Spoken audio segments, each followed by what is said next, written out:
우리가 이런 말을 자주 합니다. 건강 잃어버리면 모든 것을 잃어버린 것이다. 그래서 특별히 건강에 우리가 온 힘을 씁니다. 그런데 사람들이 병이 듭니다. 병원에 가보니까 환자들이 얼마나 많은지, 우리 사람들은 병들기 원치 않아도 병이 들고 또 한평생 병과 싸우다가 병들어 죽는 것이 인간입니다. 오늘 성경에는 우리 하나님 아버지가 우리를 치료하시는 분이신데, 특별히 출애굽기 15장 26절에 보면 나는 너희를 치료하는 여호와임이라. 하나님이 자신이 의사임을 말씀했습니다. 그래서 하나님이 처방해 주는 처방이 가장 용한 처방이고 가장 정확한 처방입니다. 오늘 하나님은 야고보를 통해서 우리에게 하나님의 처방을 알려주었습니다. 병들면 이렇게 하라. 몇 가지를 우리에게 말씀해 주었습니다. 자, 저와 여러분들은 병과 싸웁니다. 아마 여러분 중에서 병이 없는 분 있을까요? 아마 거의 없을 겁니다. 그러면 하나님이 내리신 처방은 무엇일까요? 병들면 오늘 성경이 말합니다. 교회 장로들을 청하여 기도를 받으라 그랬습니다. 자, 오늘 본문 14절 말씀 시작. 너희 중에 병든 자가 있느냐? 저는 교회 장로들을 청할 것이요 그들은 주의 이름으로 기름을 바르며 위하여 기도할지니라. 병들면 병원부터 달려가지 말고 약부터 먹지 말고 예수 믿는 사람들은 이제 장로를 청해서 기도를 받으라. 이것이 하나님의 첫 번째 처방입니다. 여기서 장로는 그 당시에 베드로 장로, 야고보 장로, 그래서 교회에 목회하는 목자를 가리켜서 장로라 불렀습니다. 그래서 병들면 목사님의 기도를 받으라, 그런 뜻입니다. 왜냐하면 목사님의 기도는 더 큰 능력이 흐릅니다. 물론 목사도 사람이고 부족하고 실수하고 그리고 연약합니다. 그런데 부족하지만 이 목사님들은 하루 24시간 하루 종일 뭐 할까요? 교회만 생각하고 말씀을 묵상하고 성도를 생각하고 월요일만 되면 이번 주는 무슨 말씀을 전할까? 어떻게 하나님이 응답을 받을까? 그리고 성도들 위해서 아프신 분들 늘 생각하면서 한 주간을 보내요. 그리고 새벽에 나오게 되면 집에 안 들어갑니다. 그냥 교회에서 신방을 하고, 그렇지 않으면 교회에서 하루 종일 말씀 묵상 그리고 기도하면서 하루를 보냅니다. 물론 다른 일도 하겠지만 대부분 그렇게 보냅니다. 그래서 목사님들에게는 하나님의 의가 가득하게 임합니다. 다른 거 안 하니까, 오직 말씀만 묵상하니까, 오직 기도만 하니까. 그래서 아무리 사회 도덕이 높다고 하더라도 교회 도덕을 따를 수가 없고, 아무리 교회 도덕이 높다고 하더라도 목사님들의 도덕을 따를 수 없어요. 물론 목사들 중에서 잘못된 목사도 많죠. 이단들. 근데 제 주변에 목사님들 보면 전부 훌륭하세요. 생각이 다르고 비전이 다르고, 고향 친구 만나서 말하는 거하고 목사님들 만나서 말하는 게 하늘과 땅 차이입니다. 그래서 목사는 다르구나, 말이 다르구나, 비전이 다르구나, 생각이 다르구나. 그러므로 병들면 여러분들이 두려워하지 말고 또 주저하지 마시고, 목사님 바쁠 텐데, 또 목사님 어려워서 그런 생각하지 마세요. 하나님이 첫 번째 처방이 기도를 받으라. 그러므로 병원부터 찾지 말고 먼저 저를 괴롭혀야 돼요. 제가 여러분 기도하는 게 제 기쁨입니다. 그러니까 어려워하지 마시고 항상 기도를 부탁하는 성도가 될 수 있기를 바랍니다. 그리고 오늘 15절에 보니까 믿음의 기도는 병든 자를 구원하리니, 이 믿음의 기도를 드린다는 뜻입니다. 목사님들은 믿음의 기도를 드립니다. 그리고 대부분 믿음이 커요. 믿음 크니까 목사가 됐죠. 저 같은 경우도 부족하지만 성전 건축, 땅 사고, 교회 짓고 할 때 뭐 돈이 있어서 했나요? 뭐 사람 바라보고 했나요? 돈이 나올 어떤 뭐 구멍이 있다고 할까요? 그런 게 있어서 했을까요? 전혀 없었지만 믿음으로 저지르고 하나님 주세요. 하나님 주세요. 그랬더니 하나님께서 이 모양 저 모양으로, 만약에 그냥 계산해서 했다면 절대로 못했어요. 네, 믿음으로 했더니 하나님이 믿음으로 응답해 주셨습니다. 그러므로 믿음의 기도는 병든 자를 구원한다. 그래서 목사님께 기도받기를 절대로 여러분 어려워하지 마시고 언제든지 오세요. 이게 저의 기쁨입니다. 또 두 번째 처방이 있습니다. 두 번째 처방은 오늘 14절 마지막에 보니까 그들은, 주의 종들은 주의 이름으로 기름을 바르며 위하여 기도할지니라. 두 번째는 기름을 발라라 그랬습니다. 무슨 기름일까요? 참기름? 들기름? 콩기름? 네. 근데 여기 나와 있는 기름은요, 올리브, 감람유입니다. 근데 감람유가 두 종류가 있는데, 크리오라고 하는 기름은 원문에 식용유입니다. 먹는 기름입니다. 또 엘라이오라고 하는 기름은 특별히 병을 고치기 위해서 따로 그 만든 기름이 바로 엘라이오, 바로 치료약으로 만든 기름이 있습니다. 그래서 주님이 말씀하신 선한 사마리아 비유에서 이제 선한 사마리아인이 이제 죽어가는 사람에게 뭐 했어요? 기름을 바르고 붓고 상처를 싸매었더라. 이게 바로 엘라이오입니다. 또 마가복음 6장 12절에 시작. 제자들이 나가서 회개하라 전파하고 많은 귀신을 쫓아내며 많은 병인에게 기름을 발라 고치더라. 아니, 제자들이 가서 예수 이름으로 병이 나으라면 될 텐데 그러지 않고 기름을 발라 고쳤다라고 했습니다. 병들면 기도해야 됩니다. 근데 기도만 하면 안 돼요. 기름을 발라 고쳤다. 그러므로 이 말은 약도 필요합니다. 의사도 필요합니다. 그래서 이 약과 의사는 하나님이 허락한 처방입니다. 이사야 38장에 보면 히스기야가 지금으로 말하면 피부암이에요. 걸려서 죽게 됐습니다. 하나님께 간절히 기도했더니 하나님이 이사야를 통해서 처방을 알려주었어요.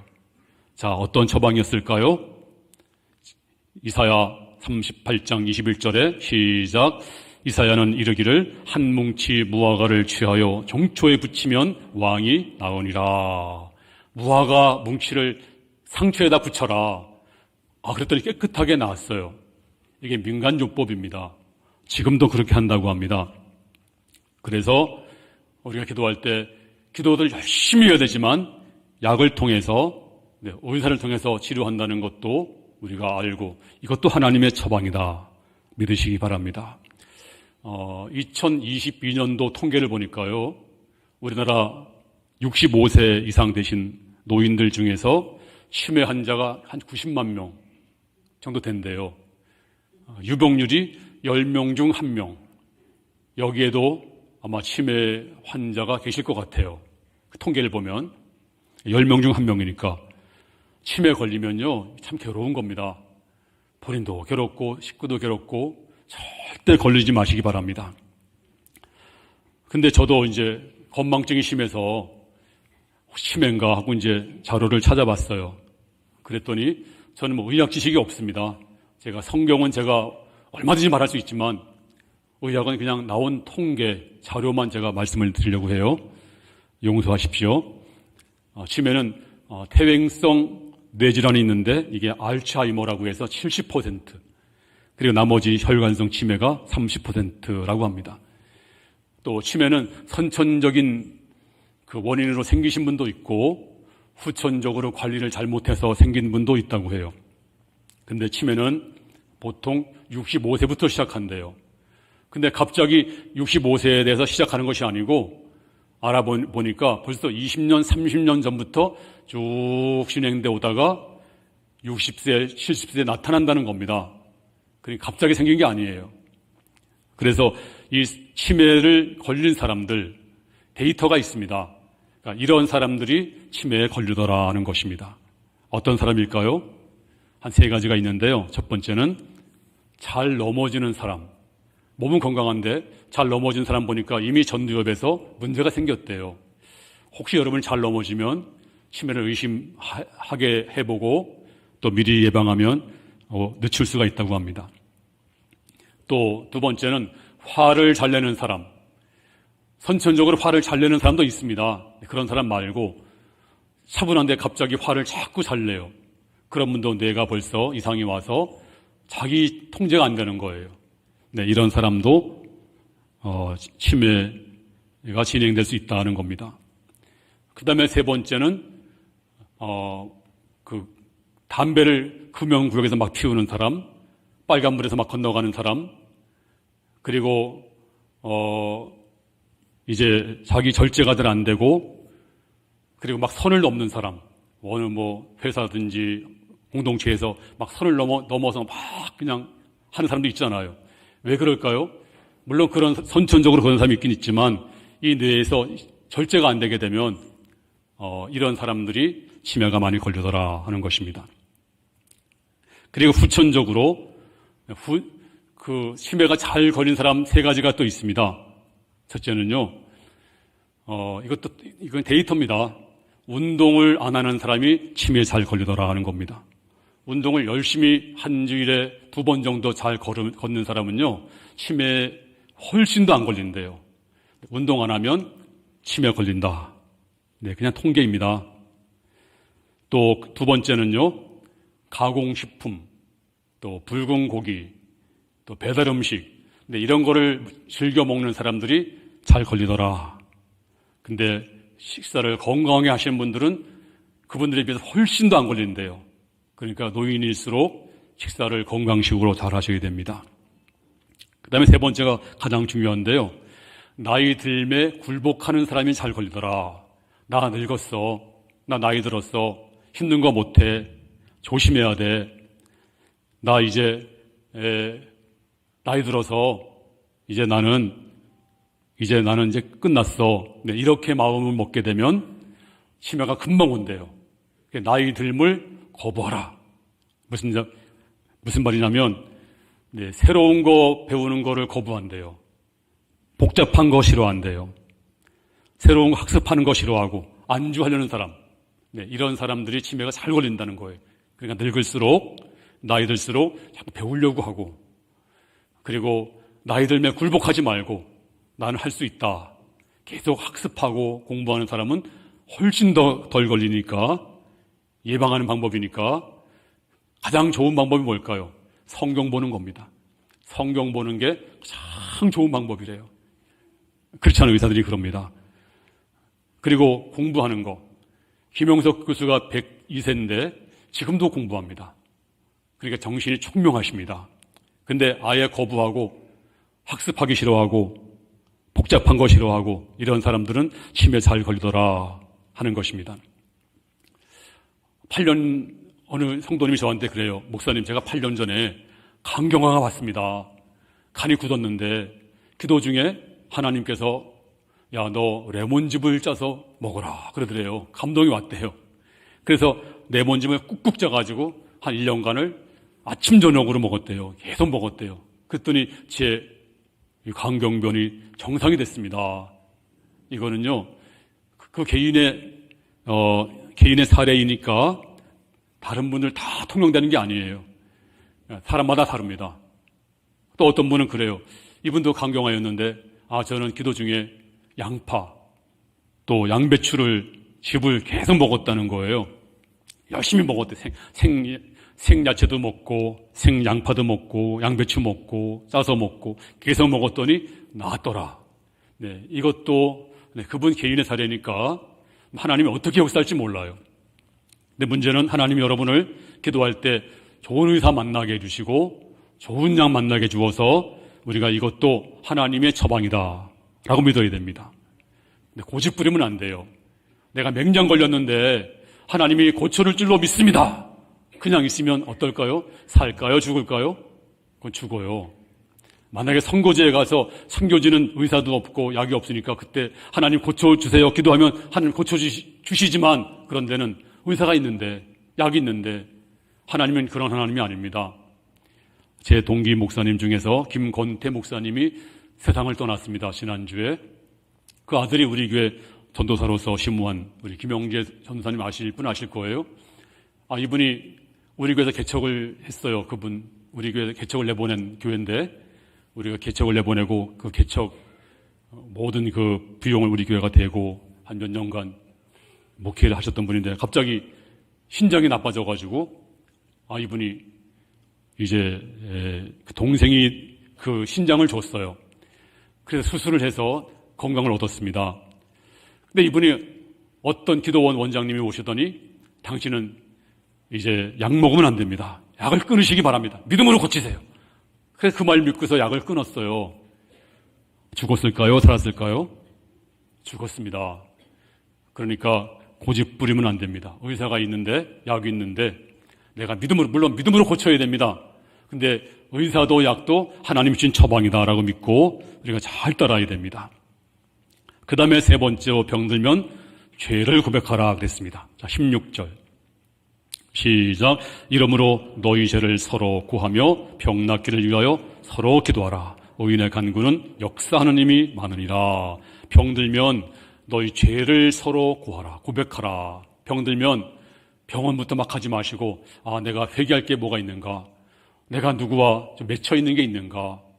내가 누구와 아직도 화해할 것이 있는가? 살펴봐야 돼요. 그리고 하나님께 회개하시기 바랍니다. 회개하면 그 병이 저절로 나아요. 그런 병이 있습니다. 물론 모든 게 다 죄로 인해 온 병은 아닙니다. 근데 죄 때문에 온 병도 있습니다. 그러니까 우리가 죄 때문에 온 병은 회개하면 낫게 됩니다. 자, 누가복음 5장 20절 시작.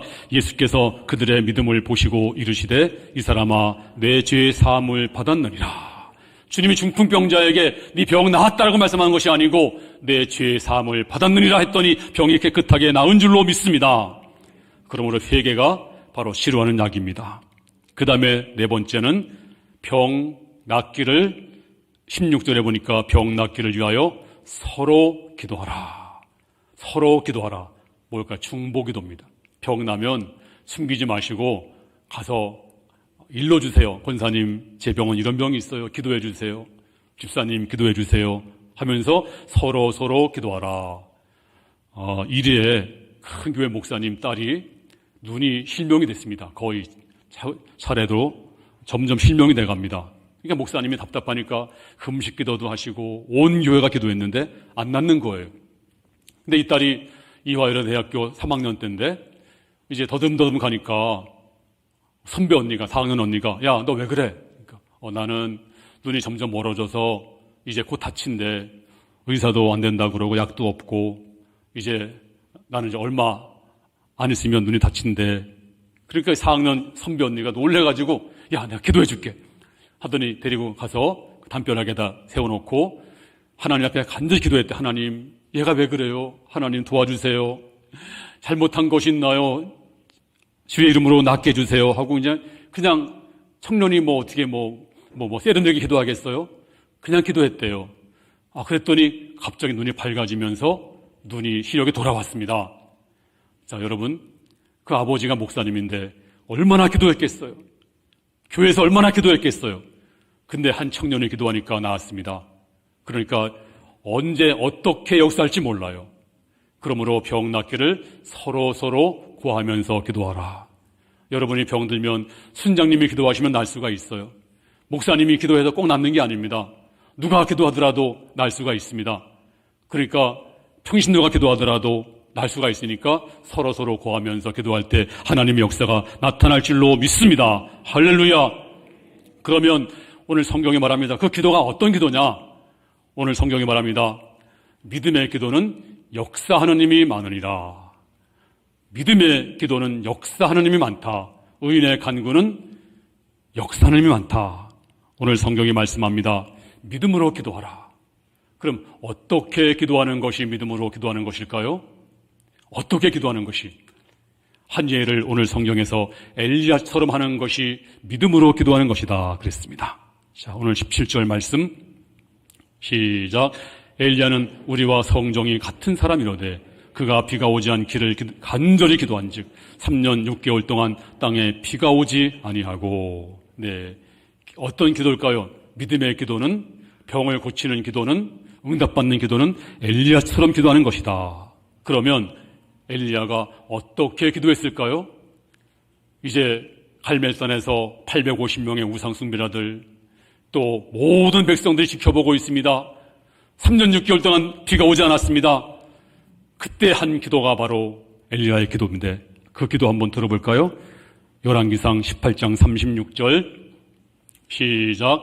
여호와여, 주께서 이스라엘 중에서 하나님이신 것과 내가 주의 종인 것과 내가 주의 말씀대로 이 모든 일을 행하는 것을 오늘 알게 하옵소서. 이렇게 기도했어요.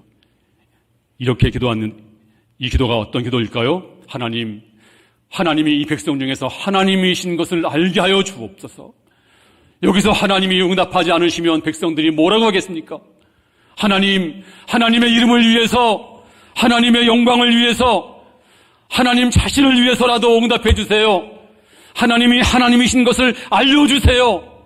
지금 이 백성들이 지금 다 의심하고 있습니다. 우상에 빠져 있습니다. 오늘 하늘 불을 내려서 하나님이 하나님이신 것을 이 백성으로 하여금 보게 하여 주시옵소서. 하나님의 이름을 위해서, 하나님 영광을 위해서, 하나님 자신을 위해서 역사해 주시옵소서. 지금으로 말하면 하나님, 내가 병들어 있는데 내가 병들어 죽으면 불신자가 뭐라고 하겠습니까? 내가 병들어 죽으면 내 가족들, 친구들이 뭐라고 하겠습니까? 너희 하나님 죽었다. 네 하나님 어디 있느냐? 그러므로 하나님의 이름을 위해서, 하나님이 하나님이신 것을 알려주기 위해서 제 병을 고쳐주세요. 하나님, 제가 어렵습니다. 제가 힘듭니다. 근데 내가 망해버리면 세상 사람이 뭐라고 하겠습니까? 야, 예수 믿어도 소용없구나. 하나님 믿어도 쓸데없구나. 하나님의 이름이 먹실당합니다. 그러므로 하나님의 이름을 위해서, 하나님의 영광을 위해서, 하나님 자신을 위해서라도 응답해 주시옵소서. 바로 이것이 엘리야의 기도였습니다. 하나님께서 이제 하늘을 여시고 불 내려주시고 비도 내려주신 줄로 믿습니다. 할렐루야. 그 다음에 엘리야 기도는 아주 겸손하게 간절히 기도합니다. 자, 열왕기상 18장 42절 시작. 엘리야가 갈멜산 꼭대기에 올라가서 땅에 꿇어 엎드려 그 얼굴을 무릎 사이에 넣고. 자, 하나님 보시기에 이 모습이 어떤 모습이었을까요? 퀴즈를 내겠습니다. 알아맞히는 분은 뭐 상품이라도 줘야 될 것 같아요. 하나님 보실 때 이 모습이 어떤 모습?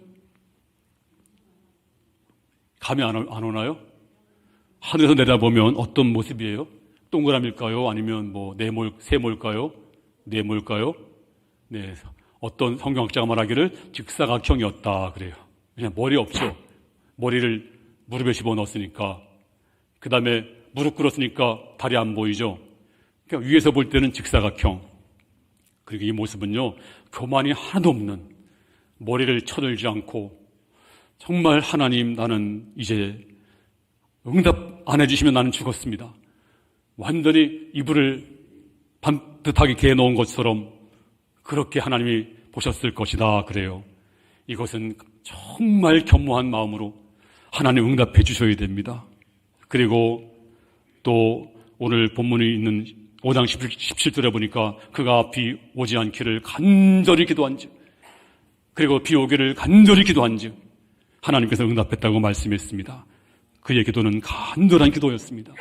겸손한 기도였습니다. 그리고 끈기 있는 기도였습니다.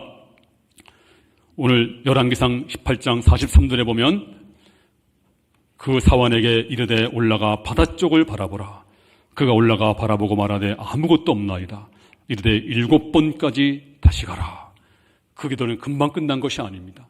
1번, 2번, 3번, 4번, 5번, 6번, 7번 기도했더니 손바닥만한 구름이 올라왔습니다. 확신의 구름이었습니다. 여러분도 이 손바닥만한 구름, 확신의 구름이 올라갈 때까지 기도하면 주께서 말씀하십니다. 의인의 역사는 기도는 역사하는 힘이 크민이라 믿음의 기도는 병든 자를 구원하리니 이제 여러분의 모든 질병 해방받으시고 이 남은 생에 건강한 모습으로 살아가시는 성도가 되기를 주 이름으로 축원합니다. 이제 제가 기도할 텐데 믿음으로 기도하면 이제 우리 주님은 어제나 오늘이나 영원토록 동일하십니다. 지금도 역사하십니다. 이 시간 믿음으로 아픈 데 손대십시오. 이제 주님께서 고쳐줄 줄로 믿습니다. 교만하면 안 됩니다. 교만하면 하나님이 이제 더 하나님께서 역사할 수 없습니다. 겸손한 마음으로 주님 고쳐주세요. 또 이제 장로를 정해서 기도를 받으라 했는데 목사님을 정해서 오늘 기도 받을 텐데 그 기도가 내 기도 되게 하시고 응답되게 하여 주시옵소서. 간절히 기도하면 그 병이 다 이제 예수 이름으로 다 고쳐질 줄로 믿습니다.